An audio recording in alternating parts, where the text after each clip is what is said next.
Ya, Assalamualaikum warahmatullahi wabarakatuh. Eh, Alhamdulillahirrabbilalamin. Hari ini kita setelah di hari Minggu ini eh, kita kembali lagi di Instagram live saya, eh, bicara tentang Amerika. Sebelumnya eh, saya ingin menyapa semua kawan-kawan di Instagram. Eh, Halo, assalamualaikum, Halo, bro. assalamualaikum. Aduh, ini pagi atau malam nih? Oh, Ini di sini sore, siang jam sore 11. Hah? menjelang maghrib di sini. Hari? Menjelang maghrib. Hari apa berarti sekarang? Hari Sabtu masih. Oh, Sabtu. Kalau di sini Ya, Minggu, bro. Jadi Minggu, betul. weekend kita eh, di jam 11 waktu Indonesia Tengah, waktu Baik, baik. Jakarta waktu jam 10-an. Jadi hari ini apa namanya? Kita akan bicara nih tentang Amerika yang belakangan ini apa namanya? Sedang hot-hot ini gosipnya. Jadi sampai Siap, ke siap. eh, Indonesia, Jakarta kita selalu eh, apa namanya mendiskusikan tentang Amerika. Ya, kaitannya dengan pandemi, kaitannya dengan apalah. Saya lihat di YouTube Bro Zenzen ini sedikit menjelaskan tentang peristiwa di sana. Dan Hmm, ya hari ini kita bagilah ke Instagram eh, saya, Bro ya, apa yang Bro Zenzen tahu tentang peristiwa di sana. Oke, teman-teman sekalian, hari ini bagi kawan-kawan yang ingin bertanya, boleh sebentar. Kita punya waktu 45 menit ini untuk mendiskusikan tentang sana dan saya perkenalkan dulu Bro Zenzen Mutakin ini adalah eh, sekarang sekolah di UCLA, California, ambil hukum kalau tidak salah, PhD hukum ya, Bro ya. Jadi teman dari Halo, halo, suaranya halo. putus-putus. Halo. Gimana video saya, Bos? Bro, aman ya? Tadi agak blur. Sekarang udah Oh baik ya. balik normal. Oh ya. Memang agak anu di sini kayaknya nih tempat saya ini memang anu sedikit blur-blur terus. Wi-Fi toh? Ya, ya, kalau di sana bagus nih saya lihat. Oke. Oh. Kita bicara dulu tentang kondisi pandemi di sana, Bro. Jadi Baik. di California atau di Amerika secara keseluruhan atau mau dijelasin tentang Los Angeles saja? Silakan. Bagaimana kondisi pandemi sekarang? Kenapa bisa kalau kita lihat data-data eh, apa namanya terkonfirmasi Amerika ini salah satu negara yang sangat tinggi saya kira Hmm, paling tinggi terkonfirmasi betul. positif dan kematian juga tinggi. Ini kira-kira faktornya apa, bro? Oke. Bismillahirrahmanirrahim. Assalamualaikum warahmatullahi wabarakatuh. Waalaikumsalam, Eh, bro. semoga suaranya jelas. Jelas, jelas. Kalau di Jelas saya ya. sih jelas. Oke. Ya, perkenalkan dulu nama saya Zezen Zainal Mutakin. Saya aslinya dari Kuningan, Jawa Barat, ngajar lama di UIN Syarif Hidayatullah di Ciputat. Sekarang kebetulan lagi S3, ambil doktor di UCLA atau University of California Los Angeles, ambil di Ya, ya. Fakultas Hukum. Terima kasih atas undangannya, Bapak Dokter. Ini dokter gigi yang aktivis ini, luar biasa. Nah, Kita uh, kita kenalan di sana ya. Jadi kebetulan ini ada orang nyasar ke California, tiba-tiba menghubungi saya. Saya bilang, ini siapa ini abang satu ini? Ya, ya, Alhamdulillah ya. silaturahminya manjang begitu ya. Karena kebetulan Ya, saya memang juga banyak kawan-kawan di Makassar begitu ya. Saya dulu bercerita ke Ardi, kawan dekat saya dulu ketika di Melbourne selama 2 tahun, tetangga dekat saya itu adalah seniornya Ardi, Mbak Nana sama Bang Is. Oh, eh ya. Siapa Bang namanya? Sudirman. Bang Sudi ya, Bang Ah, Sudi. Kak Judi ya. Kebetulan saya juga teman dekat saya ketua HIPMI Sulsel Herman Heiser itu teman Oh. sependeritaan waktu di Ciputat, satu kosan 4 tahun Oh, mantap, mantap, bersama-sama, mantap. satu kosan bersama-sama, saya betul-betul satu kosan satu kamar dengan saya selama 3 atau 4 tahun begitu. Oh, ya, ya. Kemudian Herman hijrah ke Makassar, saya hijrah ke Australia waktu itu untuk sekolah Mantap. S2. Beliau jadi pengusaha, saya jadi pengacara, pengangguran banyak acara. Eh, Oke, kenapa sebentar ada anak saya kenapa? Nanti ayah lagi ini. Oke. Oke, ini memang satu fakta yang agak miris begitu ya. Sekarang kasusnya di Amerika sudah lebih dari 2 juta, mungkin di angka 2.100.000. Setelah sekitar 1 bulan lalu kasusnya mulai turun, tapi karena orang kemudian ada demo besar-besaran di mana-mana dan orang udah mulai bosan tinggal di rumah, pembatasan social distancing mulai diperlonggar, restoran beberapa sudah mulai dibuka. Dalam waktu seminggu terakhir ini kasusnya naik lagi di California, di Amerika sehari ini misalnya ada per hari kemarin ada 45.000 kasus baru di Amerika sehari itu. Ini kasus yang paling sehari. Itu spike terburuk di dalam rentangan sejarah ini. Jadi totalnya sudah sampai 2 juta lebih. Yang meninggal saya nggak tahu karena tiap hari datanya berubah, tapi angkanya sudah di atas 200.000 orang meninggal. Dan ini sekarang menjadi kasus yang paling tinggi di dunia karena Brazil kedua tertinggi di dunia tidak sampai 300.000-an saya kira kasusnya. Nah, banyak yang bertanya kenapa negara seperti Amerika, negara paling maju di dunia, negara superpower, ekonominya paling besar, teknologinya paling canggih, kedokteran jadi kiblat dan lain-lain, tapi faktanya seperti ini. Apa yang menyebabkan hal ini? Jawabannya mungkin ada dua atau tiga jawaban. Yang pertama yang mungkin ingin saya sampaikan, yang ini tidak banyak diketahui oleh kawan-kawan di Indonesia. Di Amerika, kasus COVID ini bukan hanya menjadi isu kesehatan, tapi menjadi sangat politis. Kawan-kawan tahu bahwa di Amerika itu ada 2 partai besar, Partai Republikan sama Partai Demokrat. Partai Republikan itu kurang lebih partai yang ideologinya kurang lebih liberalisme ekstrim, konservatif ekonomi lah, bahwa negara tidak boleh ikut campur dalam urusan pribadi masyarakat, negara tidak boleh ikut campur dalam urusan pilihan-pilihan individu, negara tidak boleh ikut campur dalam market. Intinya negara itu harus Demokrat. Republikan. Republikan. Itu negara yang Donald Trump sekarang. Intinya negara kalau bisa sekecil mungkin berperan dalam kehidupan masyarakat. Namanya disebut sebagai negara minimalis itu loh. Yang ini teori Adam Smith dan lain-lain dulu ininya, mbahnya kalau mau kita tarik ke belakang. Ada partai yang lain, Partai Demokrat. Partai Demokrat ini prinsipnya sama dengan partai awal, dia liberal demokrat. Liberal demokrat itu dia sudah mengadopsi prinsip-prinsip sosialisme di dalam tradisi liberalisme. Misalnya apa? Misalnya di dalam tradisi Partai Demokrat, negara diharapkan ikut campur dalam kondisi-kondisi tertentu untuk mengatur pilihan-pilihan individu di dalam masyarakat. Negara perlu campur tangan untuk urusan pasar karena pasar tidak sempurna. Karena kalau negara tidak ikut campur, maka pasar akan terdistrupsi dan lain-lain. Tapi intinya kalau yang Demokrat itu ingin negara itu berperan lebih besar di dalam mengatur masyarakat. Nah, apa kaitannya dengan COVID ini? Kaitannya begini. Kalau di negara lain, urusan memakai masker dengan tidak memakai masker, berdiri 1 meter dengan orang lain itu menjadi isu kesehatan. Di Amerika ini menjadi isu politik. Politiknya apa? Orang Republikan protes di mana-mana bilang bahwa kenapa negara mencampuri urusan saya pakai masker atau tidak pakai masker? Kenapa negara mencampuri urusan saya untuk berdiri 1 meter atau mau saya pelukan? Kenapa negara harus mengatur salaman dan lain-lain? Karena itu sebagian besar yang Republikan itu tidak mau diatur oleh negara seperti itu, dan karena itu mereka rata-rata ignore dengan seruan-seruan yang dikeluarkan oleh pemerintah. Nah, karena isu kesehatan menjadi isu sangat politik, maka himbauan pemerintah tidak dihiraukan. Tidak didengar. Nah, yang mengerikan justru pemerintahnya pun mencontohi masyarakat, karena pemerintahnya orang Republikan. Misalnya sampai sekarang Donald Trump nggak pernah pakai masker. Dia selalu bilang masker itu nggak butuh, nggak perlu pakai masker. Itu cuman anjuran saja. Kalau kamu nggak mau pakai masker ya nggak apa-apa. Coba presidennya bilang gitu. Gimana masyarakatnya nggak?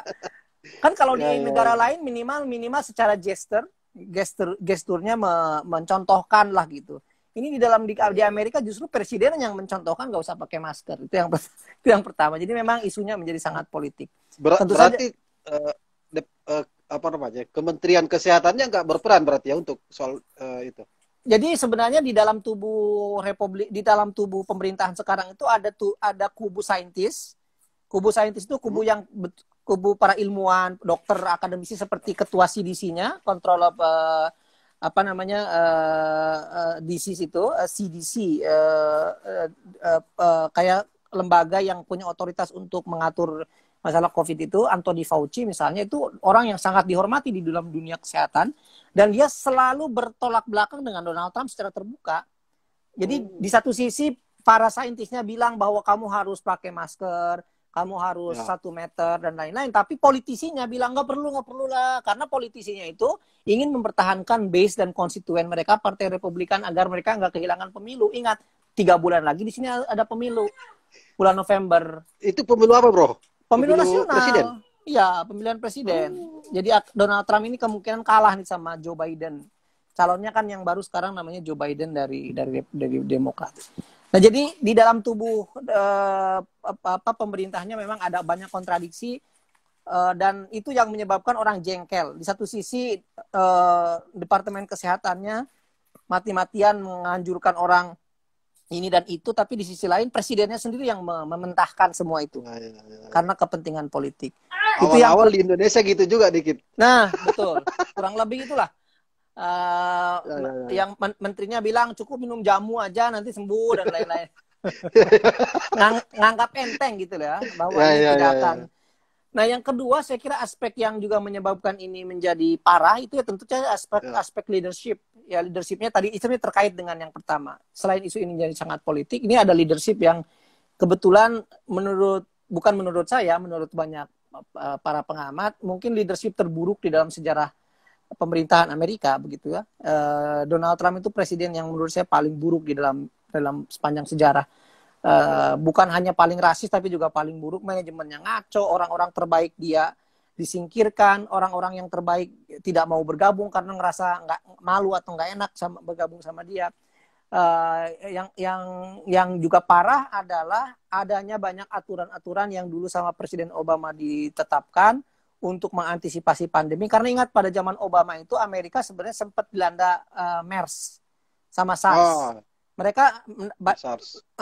Mereka banyak kasus lumayan. Nah, karena itu pada zaman Obama belajar dari MERS dan SARS itu, Anthony Fauci yang sekarang memimpin CDC-nya itu mengusulkan undang-undang baru ke Obama untuk mengantisipasi takut suatu saat ada pandemi yang lebih besar. Dan Obama sudah membuat aturannya dan lain-lain. Termasuk stockpiling untuk alat-alat kesehatan, proteksi, APD itulah bahasa Indonesianya. Nah, tapi pada zaman Donald Trump semua aturan yang dibuat Obama hampir semuanya itu dibatalkan. Hampir semuanya dibatalkan. Jadi sebenarnya presiden baru, pemerintahan baru, hukum baru itu bukan hanya di Indonesia. Di sini lebih parah. Di sini itu kalau presidennya dari Republikan, itu semua hukum yang dibuat sama Demokrat itu dibuang sama dia. Diganti, kalau nggak diganti di challenge ke court. Seperti sekarang misalnya Obamacare udah 2 kali digugat ke pengadilan, ke Mahkamah Konstitusi di sini. Gagal terus, tapi sekarang yang ketiga dia mau gugat lagi agar Obamacare itu dibatalkan. Donald Trump yang mengusulkan. Jadi aspek itu saya kira yang menyebabkan... Obamacare itu asuransi ya? Obamacare itu universal insurance. Jadi semua orang diwajibkan mempunyai asuransi. Kalau orangnya orangnya di bawah garis kemiskinan, maka asuransinya ditanggung negara. Tapi kalau dia diwajibkan untuk... Halo bro? Halo? Diwajibkan... Ya? Halo? Jelas nggak? Oh ya. Dengar. Diwajibkan untuk membayar asuransi. Ya, Obamacare itu asuransi universal untuk semua warga negara. Nah, Donald Trump ingin membuang itu ininya.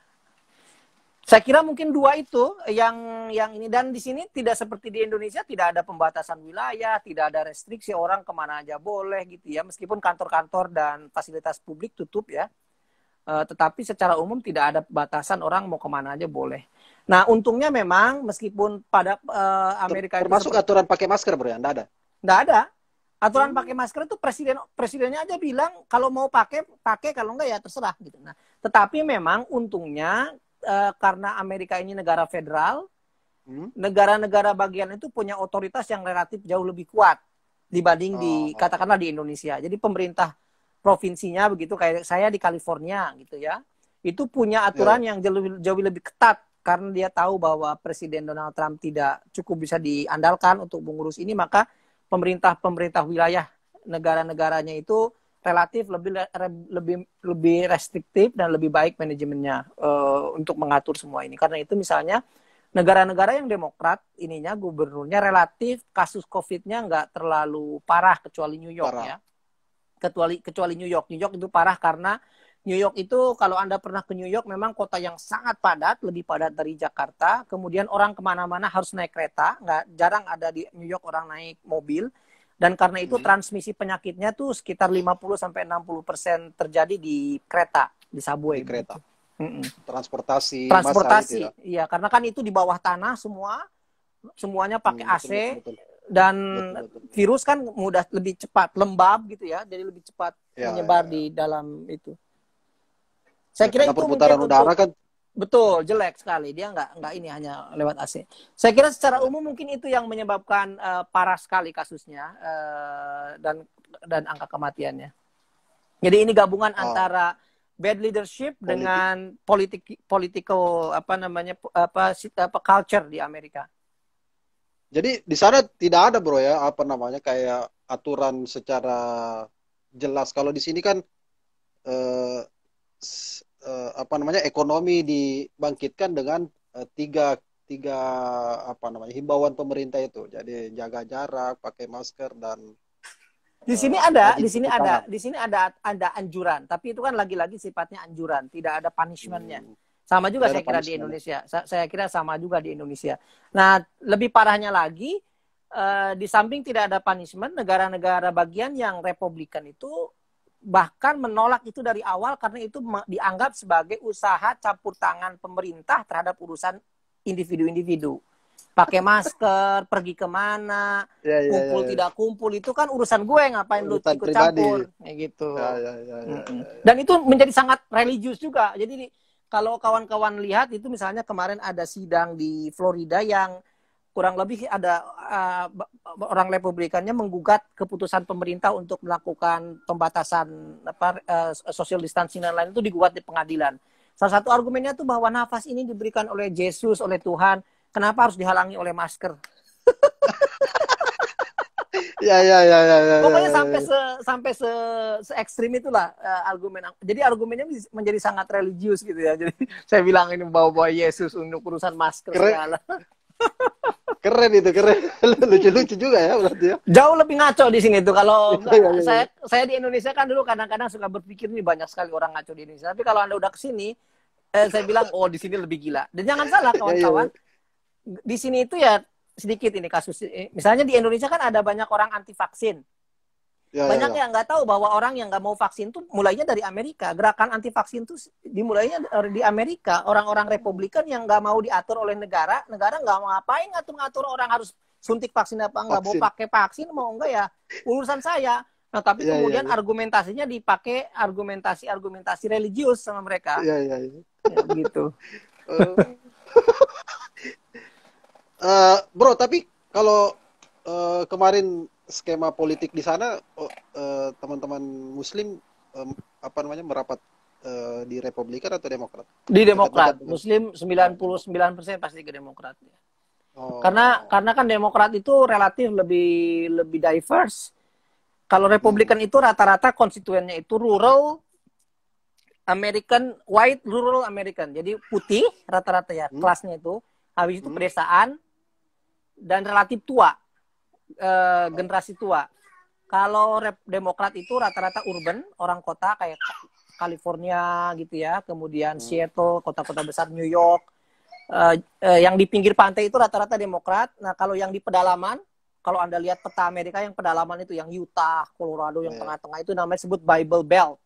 Bible Belt itu karena di situ tempat konservatif Amerika tinggal, itu mostly Republikan. Nah, kalau Demokrat itu rata-rata color itu artinya lebih berwarna, nggak white, young and urban di kota begitu. Itu kurang lebih demografi politik di Amerika. Oke. Menarik sekali nih, Bro. Ini teman-teman kalau mau tanya ini menarik nih sekali. Saya baru dengar juga ini. Tadi kita diskusi kalau di diskusi kan ekspektasi kita Amerika itu ya memang plural dan sebagainya. Cuman memang kita selalu mengira-ngira apa masalahnya di sana. Terlebih lagi yang kasus terakhir ini, Bro, yang bikin kaget kita ini, penjarahan. Oh iya, kematian betul. George Floyd itu. Iya. Kenapa terjadi dan itu sampai dejavu. muncul isu rasisme, penjarahan barbar itu gimana Nunya? Alur Betul, ceritanya itu sebenarnya. mengerikan sekali itu. Dejavu kita, kalau saya dulu waktu tahun 98 kan mulai kuliah begitu ya, dan karena itu tahulah masa-masa huru-hara di Indonesia, meskipun nggak waktu itu nggak turun ya, tapi ngelihat di TV dan lain itu ngerasa wah ini parah sekali. Nah di sini Ya. kemarin tuh parahnya dengan yang kemarin yang mungkin jauh lebih parah dengan yang terjadi di Indonesia waktu itu. Penyebabnya apa? Penyebabnya mungkin sejarahnya harus penyebabnya harus kita mulai dari sejarah di Amerika. Jadi di Amerika itu sebagaimana Anda tahu sebenarnya kan negara koloni ya. Ini negara yang dibuat oleh orang Inggris. Aslinya kan ini punya aborigin, punya orang Indian gitu ya. Indian, sebutnya Indian. Kenapa disebut Indian? Karena dulu konon Columbus itu ingin ke India Timur. Yang dicari sama Columbus itu sebenarnya Maluku sama Sulawesi. Jadi bukan India. Yang sebut India itu waktu itu adalah seluruh pulau dari India sampai Papua. Ke timur, Papua. Sampai Papua. Makanya ada disebut sebagai India Barat sama India Timur. Belanda waktu itu datang sebut sebagai East India Company. VOC itu kan namanya East India Company kan, perusahaan India Timur. Nah, Columbus itu ingin datang ke India Timur untuk nyari rempah-rempah, tapi dia mencoba bereksperimen menemukan rute baru ke barat dia dari Spanyol, nggak ke timur. Orang Portugis kan ke timur. Nah, tibalah di Amerika waktu itu di daerah Amerika Selatan, di daerah Meksiko dan lain-lain sana. Kemudian dia ngerasa dia ini udah nyampe ke India karena tropis dan lain-lain. Karena itu dia menyebut orang-orang asli di sini sebuah Indian, orang-orang Indian. Which is sebenarnya bukan Indian, dia lebih Aztec sebenarnya, keturunan peradaban Aztec dan lain-lain. Tapi singkat cerita, ini negara koloni yang didirikan oleh orang Inggris, orang Spanyol, orang Inggris, orang Prancis, tapi kemudian lebih banyak migrasinya dari Inggris belakangan, bukan dari Spanyol. Spanyol diusir ke selatan, ke Brazil, Argentina, Meksiko, itu batasnya. Ke selatan tuh dari Meksiko ke selatan sampai ujung di Argentina itu Spanyol. Nah dari Meksiko ke utara sampai Kanada itu dibagi dua, ada yang Prancis, ada yang Inggris. Yang Inggris itu jadi Amerika, yang Prancis itu jadi Kanada, tapi kebelah dua. Jadi di Kanada tuh makanya ada Kanada Prancis, ada Kanada Inggris. Di Kanada tuh bahasanya juga dua. Kalau Quebec itu bahasanya Prancis. Vancouver Prancis dan bahasa French.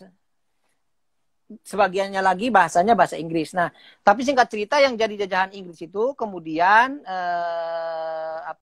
kurang lebih nanti kemudian merdeka dan lain-lain. Tapi karena ini negara koloni, ketika para kolonialis datang ke sini, dia mendeklarasikan kemerdekaannya dan lain-lain. Mereka juga sebenarnya sampai abad ke-18, abad ke-19 itu mengimpor budak. Karena waktu itu budak kan masih jadi komoditas, slave, untuk kerja di perkebunan. Waktu itu, dari mulai mereka datang itu mereka mengimpor budak-budak belian dari Afrika Barat. Disebut sebagai transatlantic slavery. Karena ini kan Amerika ini kepisah dengan Afrika, itu cuma kepisah lautan Atlantik. Jadi kalau Anda nyemplung dari Amerika, ketemunya di Afrika memang. Hanya kepisah lautan Atlantik itu. Nah, budak-budaknya dibeli dari Afrika untuk bekerja di perkebunan-perkebunan. Kenapa perkebunan? Karena kalau Anda di Amerika, jalan saja misalkan 1 jam dari Los Angeles, itu yang disebut perkebunan tuh benar-benar mengerikan luasnya itu. Puluhan hektar perkebunan tuh benar-benar puluhan hektar. Sepanjang mata memandang tuh perkebunan. Siapa yang mau mengerjakan? Nggak kayak di kita yang sebut perkebunan kan paling sawit berapa hektar. Itu benar-benar gede-gede sekali dan itu mereka rata-rata dulu dikelola oleh para budak. Nah, orang kulit hitam di Amerika itu mungkin bisa dikatakan 70-80% itu adalah ex-budak dulunya, nenek moyangnya. Nah, di alam bawah sadar orang Amerika sampai sekarang memang ada kecenderungan masih menganggap orang kulit putih itu relatif lebih rendah derajatnya dibanding dengan orang kulit putih. Orang kulit hitam itu derajatnya lebih rendah dibanding orang kulit putih. Jadi ini sebenarnya tidak terungkapkan. Di hukumnya nggak ada, tetapi di dalam behaviornya ada. Kalau Anda lama di sini di Amerika, kita bisa dengan gampang mengidentifikasi, merasakan bagaimana memang ketimpangan ras di Amerika itu masih sangat parah. Ini wajar sebenarnya, karena kalau Anda ke Amerika tahun 60-an, 70-an kan masih ada bus orang kulit putih, bus orang kulit hitam. Restorannya kulit putih nggak boleh, restoran kulit putih nggak boleh ngasih pelayanan kepada orang kulit hitam dan lain-lain. Sekolah masih kulit hitam, kulit putih. Sampai tahun 80 loh itu. Artinya kalau tahun sekarang, tahun 2020 itu kan belum nyampe 50 tahun yang lalu. Segregasi itu masih ada secara kasat mata dan dilegalisir oleh hukum sampai saat itu. Nah, sehingga sebenarnya apa yang terjadi sekarang itu tidak lepas dari histori itu. Histori adanya segregasi rasial, racial inequality yang terjadi di kalangan antara kulit putih dengan kulit hitam awalnya. Meskipun kemudian orang lain selain kulit putih itu dianggap juga sama. Jadi kalau mau disederhanakan tuh mungkin di Indonesia dulu ada Belanda, ada pribumi, ada timur asing gitu loh. Ingat nggak dulu kita kalau belajar sejarah kan orang kulit putih itu derajatnya paling tinggi, nanti di tengah ada timur asing kayak Cina, Jepang, orang Arab, habis itu ada pribumi. Nah, kurang lebih gitulah segregasi rasialnya itu. Nah, Floyd itu sebenarnya kasusnya bukan satu, itu kasus yang kalau kita di sini melihat di berita itu bisa tiap minggu atau tiap bulan ada polisi nembak orang kulit hitam mati. George Floyd itu kejadian yang terjadi tidak jauh beda tiga kali berturut-turut. Ada Ahmaud Arbery di Georgia, kemudian ada si George Floyd, kemudian ada juga kasus di New York, persis sama. Yang satu orang lagi jogging dikira maling ditembak mati. Ditembak mati, dikejar, ditembak mati. Habis itu orang yang nembaknya tidak diadili karena dianggap polisinya berdalih kenapa tidak ditangkap karena yang dia bela diri, orang mau maling, dia bilang mau maling, kemudian dia ditembak, ya berarti nggak usah ditangkap, bela diri. Sampai kemudian videonya viral bahwa ternyata dia tuh ditembak itu tidak berdaya dan dia lagi jogging, ternyata nggak maling, dia cuma jogging aja begitu ya. Nah, akhirnya ribut. Setelah itu ada kasus George Floyd. Jadi ini kasus akumulasi yang cukup lama. Dan karena itu tiga kasus berturut-turut. Nah, karena ini menyulut kemarahan yang luar biasa di kalangan orang-orang kulit hitam dan kulit berwarna, tapi juga banyak juga orang kulit putih yang memang tidak rasis yang ikut gabung begitu ya. Dan sudah moderat ya. Ya, sudah moderat. Tidak semua orang kulit putih ngaco juga. Sebagian besar orang kulit putih ya udah relatif sudah pluralis, sudah terbuka dan lain-lain ya. Tidak banyak sebenarnya orang yang masih rasis itu. Tetapi tidak banyaknya kalau misalnya katakanlah 10-20% kan masih dari 400 juta kan masih besar gitu ya. Hitungan saya mungkin masih cuma 10% lah yang masih rasis banget itu. Nah, kenapa terjadi kemudian penjarahan yang luar biasa di mana-mana? Jangan salah, di Los Angeles tahun 92 itu ada penjarahan yang luar biasa parah juga seperti sekarang. 92 itu kasusnya kasus sama, ada orang kulit hitam digebugin sama polisi, Dwight King meninggal, kemudian videonya viral, orang ngamuk, dibakar seluruh kota dan dijarah. Kemarahan yang sekarang itu ya sama seperti sebenarnya adalah ekspresi kekesalan terhadap kemapanan. Jadi sebenarnya kenapa yang di sini itu yang dijarah itu siapa? Rodeo Road. Anda jalan ke Rodeo Road nggak, Beverly Hills nggak? Yang foto ke Beverly Hills yang foto-foto mewah. Ya, lihatnya, ingat. Itu kan sepanjang jalan itu di Beverly Hills itu toko elit itu yang dijarah. Di toko-toko elit yang dijarah di Santa Monica dekat pantai yang dijarah. Jadi yang kemarin dijarah itu hampir semua simbol-simbol kemapanan dan simbol-simbol elit. Toko Louis Vuitton yang dijarah tuh, Coach, kemudian Nike, ada toko mobil dihancurkan dan lain-lain. Kemarahannya adalah kemarahan sebagai simbol kemarahan terhadap kemapanan. Meskipun ya sebenarnya banyak juga free rider yang orang yang memang dari awalnya dia mau maling, banyak juga. Sama aja di mana-mana. Pencuri ya. Pencuri banyak juga. Tapi kurang lebih sebenarnya itu ekspresi, kalau kita mau bacanya lebih dalam, ada yang salah gitu loh dengan pola sosial relation di Amerika. Itu buntut dari demonstrasi ya, bro ya? Enggak, itu atau sebenarnya berbeda? Itu sebenarnya kejadiannya itu kan demonstrasi ini sebenarnya sampai sekarang masih ada. Jadi ketika demonstrasi baru mulai itu, katakanlah minggu pertama itu yang parah sekali penjarahannya. Jadi itu selalu berbarengan dengan demonstrasi, ujungnya selalu penjarahan. Rusuh. Bahkan toko-toko di seberang rumah saya ini semuanya waktu 2 minggu yang lalu itu semua ditutup pakai triplek, kaca-kacanya ditutup pakai triplek, semua tutup selama 2 minggu karena takut dijarah gitu ya. Dan itu penjarahannya luas, masif di hampir semua kota besar di Amerika, dari Boston di timur sampai di Seattle di barat. Jadi Amerika itu kan kalau mau dibayangkan kayak Indonesia ya, timurnya itu Boston tuh kayak Papua, baratnya itu Aceh kayak di Seattle, California begitu. Jadi kalau terbang kita sekitar 7 jam direct flight. Bro, ini ada 2 pertanyaan ini dari Silakan. Ini. Izin tanya, Dok. Ya mungkin sistem kepartaian di Amerika kan menerapkan sistem kepartaian partai. Nah, sistem pemilunya selama ini menggunakan distrik. Selama pandemik ini nanti akan menggunakan sistem apa? Itu yang pertama. Yang kedua, dari Akmal Salim Ruhana. Fenomena perlawanan anak-anak milenial via Twitter medsos kira-kira ngalahin Trump di next election nggak? Seberapa kuat Trump dalam realitas politik teranyar? Ini tadi udah. Kalau yang pertama jawabannya saya kira tidak akan ada perubahan signifikan. Cuman sekarang lagi bertempur di Senat, di Senat dan di House gitu, untuk diperbolehkan menggunakan sistem voting by mail dengan lebih luas, dengan lebih masif. Tapi ini tarik-menarik karena orang Republikan nggak mau. Karena Republikan itu merasa kalau pemilihan di Amerika diperbolehkan dengan secara masif menggunakan mail, dengan surat, itu mereka akan kalah. Sekarang ini udah boleh memang. Jadi sekarang di Amerika udah boleh, tetapi sekarang hanya menggunakan mail itu bagi orang yang register. Jadi dari awal saya bilang saya mau pakai surat pemilihannya. Kalau tidak bilang pakai surat, maka dia secara otomatis by default akan diwajibkan milih di langsung in person gitu ya. Nah, sekarang undang-undangnya karena lagi pandemik ingin dirubah. By default-nya itu by mail. Jadi pokoknya semua orang yang punya hak pilih akan dikirimin surat untuk milih. Nah, tetapi ini ditolak sama Republikan karena Republikan merasa semakin banyak orang yang milih pasti dia akan semakin kalah. Ingat pada masa pemilihan kemarin Donald Trump itu kalah popular vote-nya sama si Hillary. Hillary itu menang suaranya 5 juta.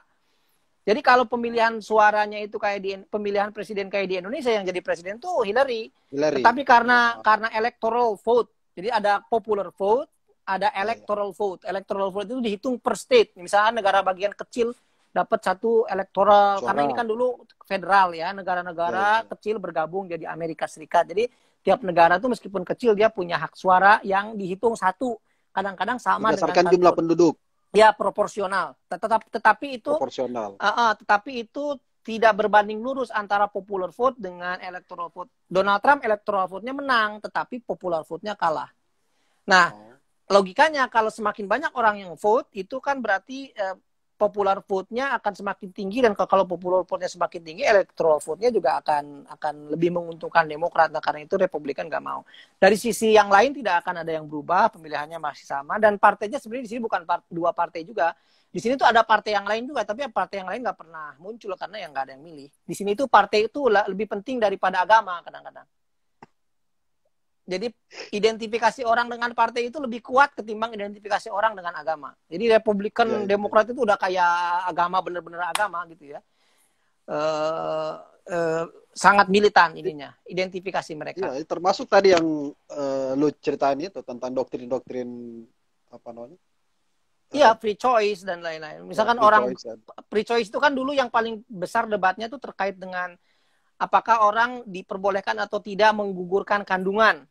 Itu yang itu pro choice and pro life istilah perdebatannya. Kalau pro choice itu kurang lebih wanita dibolehkan untuk memilih antara menggugurkan atau tidak menggugurkan. Kalau pro life artinya nggak boleh digugurin. Nah, yang Republikan itu selalu bilang untuk urusan itu dia jadi pro life, bukan pro choice. Aneh juga.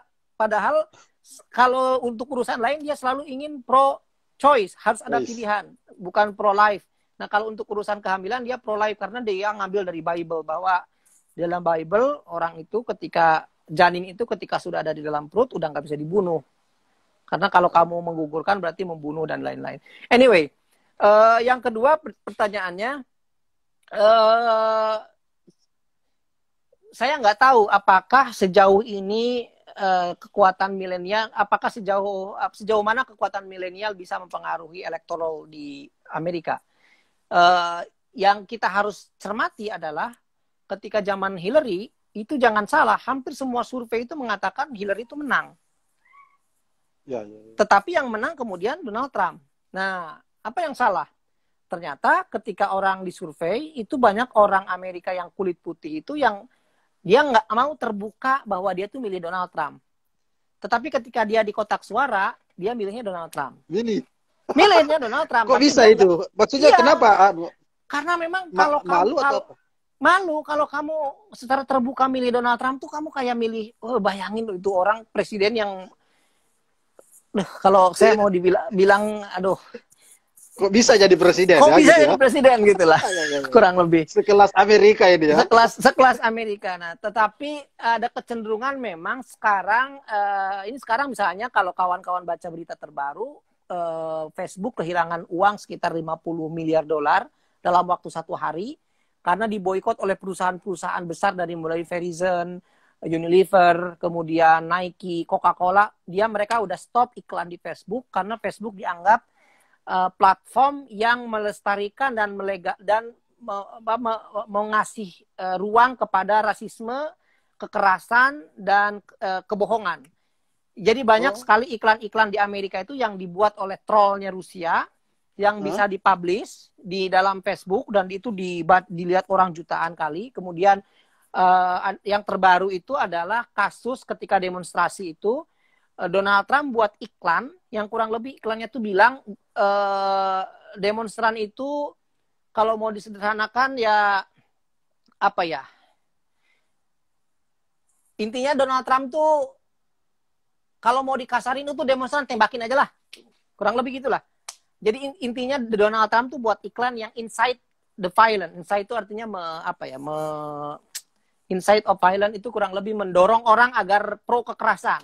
Itu iklannya dibuat di Facebook dan karena itu orang banyak marah termasuk perusahaan-perusahaan besar. Kok bisa Facebook membolehkan iklan seperti ini tampil di platformnya? Nah, karena itu dia boykot tuh. Sampai sekarang Facebook lagi kelimpungan sebenarnya karena yang iklan perusahaan-perusahaan besar hilang. Twitter juga sama, Twitter diprotes keras karena dia dianggap membolehkan incitement of violence, antirasisme, antirasial, kemudian Islamofobik dan lain-lain diiklankan di dalam platform-platformnya. Nah, kalau gerakan ini terus besar, gerakan agar Facebook itu tidak terlalu, Facebook dan Twitter dan lain-lain lebih terkontrol, ada kemungkinan Donald Trump bisa kalah ya. Tetapi saya nggak tahu bolanya mengalir kemana. Yang terakhir itu kasus yang menarik adalah Donald Trump membuat kampanye terbuka di negara bagian pindah-pindah ya. Saya lupa terakhir itu di Tulsa. Kotanya namanya Tulsa. Itu pendaftarannya kan dibuka online. Nah, ketika pendaftarannya dibuka online itu TikToker kampanye, TikToker muda-muda ini, orang yang suka main TikTok dan lain-lain itu berkampanye disponsori oleh TikToker dari Korea Selatan. Ayo kita borong tiketnya. Jadi tiketnya itu diborong sama anak-anak TikTok. Biar tiketnya habis. Tetapi tiketnya habis itu biar orang nggak datang gitu, paham nggak? Jadi daripada dia beli sama orang lain yang mau datang, kita beli tiketnya biar tiketnya habis, tapi kita nggak usah datang gitu. Dan berhasil. Jadi berhasil. Jadi kemarin itu Donald Trump marah besar ke panitianya karena yang datangnya sedikit sekali. Nah, kalau polanya ini terus ya, pola ini berhasil, saya kira ada kemungkinan mungkin Donald Trump bisa kalah karena surveinya terbaru Donald Trump sekarang kalah 14% dari si Joe Biden. Calonnya dari Demokrat itu namanya Joe Biden, dulu wakil presidennya Barack Obama. Ini ada satu lagi bro yang terakhir udah 40 izin bertanya dari Muhris mengenai perang dagang Amerika Serikat dan Cina selama pandemi ini, bagaimana kebijakan yang dikeluarkan Trump? Ini juga gosip isu-isu ini di webinar. Perang dagangnya sekarang udah mulai mereda. Udah mulai mereda. Sebenarnya itu kan cara Donald Trump aja lah. Cara Donald Trump biar bisa lebih bernegosiasi dengan Cina gitu ya dan lain-lain. Tapi memang di awal-awal agak memanas juga hubungan Cina dan Amerika. Saya punya teman di bawah itu banyak teman-teman mahasiswa UCLA yang agak kerepotan juga ini gara-gara kebijakan Donald Trump terkait dengan Cina ini karena banyak student yang kemudian harus pulang, visanya nggak keluar dan lain-lain. Sekarang misalnya sebagai contoh Huawei. Mahasiswa dari Cina maksudnya? Ya, mahasiswa dari Cina. Sekarang misalnya Huawei beberapa platformnya udah boleh dijual lagi. Dulu Huawei di ban total karena Huawei ini kan perusahaan penyedia platform 5G Digital. yang terbesar di dunia, dan Amerika kalah total untuk perang 5G, dan 5G ini menentukan perang komunikasi abad terbaru nanti, dan itu sepertinya sudah dimenangkan oleh Cina, dan karena tahu dia kalah, dia ban Huawei, dan dia minta Eropa juga untuk ban Huawei, biar ketika Huawei itu di ban, perusahaan-perusahaan di Amerika bisa mengembangkan teknologi 5G-nya, bisa mengalahkan apa namanya Huawei gitu ya. Banyak lagi yang lain lah yang menyebabkan sebenarnya Amerika tuh ngerasa mulai kalah perang teknologinya dengan Cina. Jumlah paten yang dipatenkan Cina jauh lebih banyak sekarang dibanding Amerika. Nah, tapi kelihatannya menjelang pemilu ini dia sudah mulai untuk urusan Cina ini banyak deal-deal yang kita nggak tahu di media, tapi dealnya udah, setahu saya, kata teman saya, udah mulai back to normal, meskipun belum 100% back to normal. Nah, tapi memang ada juga kebijakan-kebijakan baru Donald Trump yang dikeluarkan baru seminggu terakhir, misalnya yang dia membatasi pengeluaran izin visa kerja. Misalkan visa J, visa H, visa B, dan lain-lain, itu yang visa orang datang ke Amerika untuk kerja itu dibatasi, bahkan ditolak, karena memang Amerika kan, Donald Trump itu kan kampanyenya America First dulu. Yang didahulukan tuh orang Amerika. Jadi biar pekerjaan-pekerjaan itu nggak diambil alih oleh orang asing. Ya kayak di Indonesia lah. Visanya ditutup, biar orang Amerika yang dapat kerja. Tapi ini yang kelimpungan justru perusahaan-perusahaan besar Amerika, karena 70%, 60-70% perusahaan-perusahaan itu sebagian besar mengandalkan skill-skill luar negeri. Kalau Anda ke California, misalnya ke San Francisco, ke Silicon Valley itu kenapa bisa jadi maju sekali? Itu karena dia menghimpun kekuatan-kekuatan terbaik dari dunia manapun untuk datang untuk bekerja di situ. Jadi justru ekonomi Amerika itu bisa booming karena the best people come here gitu loh. Kalau the best people-nya nggak datang, justru dia akan mati, sinking. Jadi justru ekonomi satu negara itu akan maju kalau negara itu cukup terbuka untuk kemungkinan menyerap unsur-unsur asing yang baik, yang bisa menyuburkan tanahnya. Nah, itu yang terjadi. Dan sekarang banyak perusahaan Amerika yang, dan setahu saya lagi di challenge sekarang, udah mulai di challenge itu, digugat ke pengadilan peraturannya, karena itu dianggap merugikan kampus. Kampus kalau nggak ada mahasiswa asing, miskin juga di Amerika. Orang Amerika itu kampus-kampusnya kaya ya karena mahasiswa kayak kita. Orang kayak kita bayar misalnya 20.000. Orang California cuma bayar 9.000. Saya dari Indonesia harus bayar 20.000 satu semester. 20.000 itu artinya saya harus bayar sekitar 300 juta. Tuh, mahal sekali semesternya. Kalau orang sininya cuma 9.000. Kalau iya. Jadi orang kampus-kampus di sini juga kelimpungan nih. Donald Trump mengeluarkan aturan-aturan baru ini karena dianggap akan memotong habis income mereka, begitu ya.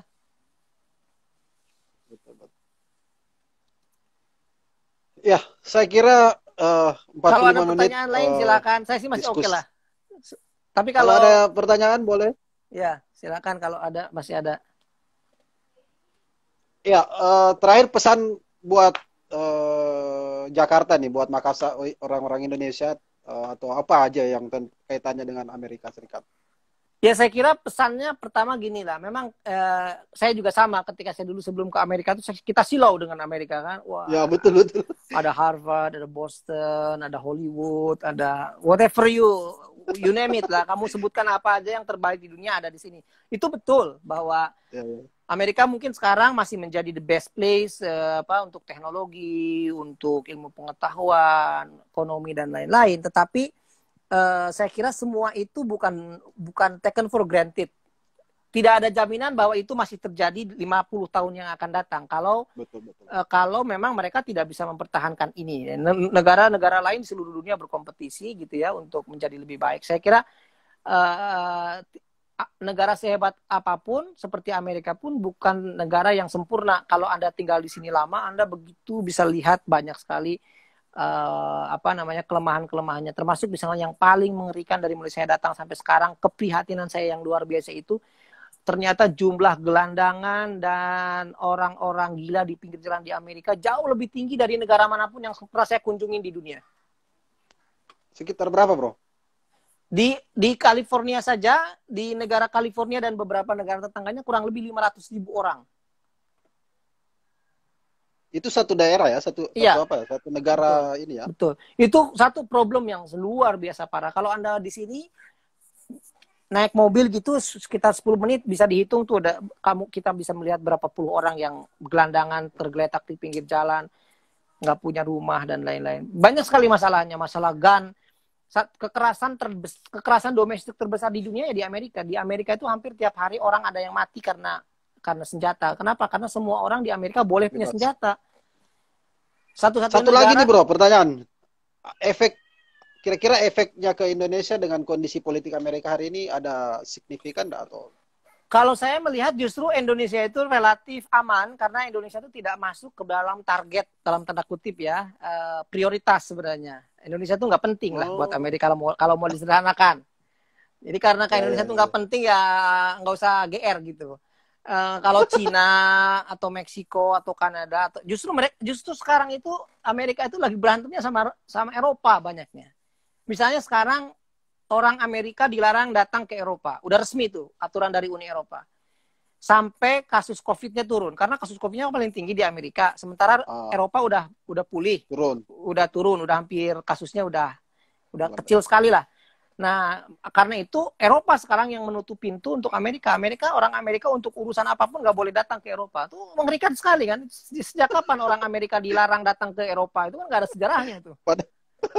Ya. Padahal sama ini ya, sama etnis apa dan sebagainya. Iya, itu kan disebutnya sebagai European civilization kan. Ya, peradaban Eropa itu ya peradaban Amerika sama-sama. Betul. Nah, jadi Indonesia kalau menurut saya nggak terlalu efek, kecuali memang selalu ada efek tidak langsung. Misalnya kemarin ada gerakan Black Lives Matter, ada gerakan Papua Lives Matter lah dan lain-lain. Tapi saya kira tidak ada secara langsung efek misalnya apakah ngaruh ke konflik di Laut Cina Selatan dan lain-lain. Saya kira nggak terlalu jauh ininya pengaruhnya. Oke bro, ini udah udah lewat 45 menit, ini udah hampir 50 menit. Siap. Saya kira penjelasan NT ini lengkap sudah gitu. Siap. Ya, nanti saya sebar ini ke teman-teman dan saya kira ini adalah diskusi yang sangat menarik tentang analisa-analisa kita, termasuk rasisme di sana. Intinya rasisme di sana masih terlihat. Masih terasa tapi tidak terlihat. Tetapi tidak boleh disalahpahami dengan mengatakan bahwa Amerika rasis. Enggak. Di Amerika itu ada orang kayak Barack Obama, ada juga orang kayak Donald Trump. Jadi Amerika ini penuh kontradiksi lah kalau mau disederhanakan. Kekuatan baiknya berperang terus dengan kekuatan negatif lah dalam tanda kutip. Mungkin kurang kalau mau disederhanakan seperti itu. Oke. Terima kasih. Salam buat siapa namanya? Istri Ais. Sama si yang 2 orang itu, Amartya sama Yara sama baby, ada baby baru kan. Udah tambah 1 ya? Tambah 1 orang Amerika itu Regian. Lahir di sini. Ini ada 1 lagi nih, kondisi pandemik sekarang buat teman-teman yang mau lanjut ke Amerika gimana? Jangan dulu ya. Sekarang setahu saya kayak kawan-kawan LPDP saja yang harusnya datang Agustus kayaknya dipospon.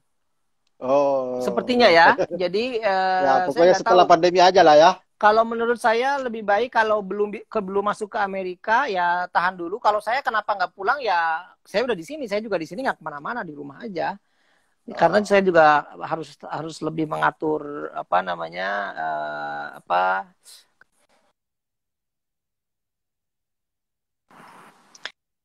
Jadi kalau yang mau studi ke Amerika lebih baik kalau bisa dipospon ke waktu yang nanti lebih baik. Karena kalaupun ke sini nggak ngapa-ngapain, buat apa?